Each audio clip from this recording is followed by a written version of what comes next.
ಆತ್ಮೀಯ H16 news ಅರ್ಥಾತ್ ಹೇ ಸಿದ್ದರಾಮಯ್ಯಗೆ ಸ್ವಾಗತ. ನಾನು ನಿಮ್ಮವ MI ಅಥವಾ ಮಲ್ಲಪ್ಪ ಜ್ಯೋತಿಯವರ ಆತ್ಮೀಯರೇ.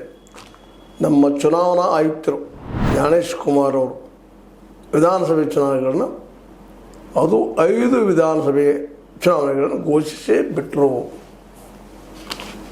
ಚುನಾವಣೆ ವಿಶೇಷವಾಗಿ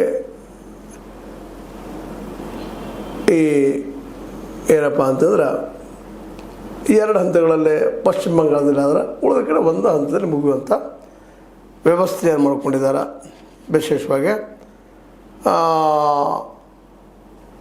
ಮಾರ್ಚ್ 16ಕ್ಕೆ ಅಧಿಸೂಚನೆ ಪ್ರಕಟ ಆಯಿತು.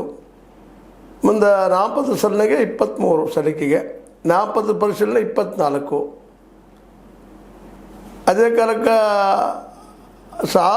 ನಾಮಪತ್ರ ವಾಪಸ್ಸಿಗೆ ಕಡೆ ದಿನ ಮಾರ್ಚ್ 26, ಏಪ್ರಿಲ್ 9 ಮಧ್ಯಾಹ್ನ, ಮೇ 4ಕ್ಕೆ ಏನಪ್ಪ ಅಂತಂದ್ರೆ ಇದು ರಿಸಲ್ಟ್.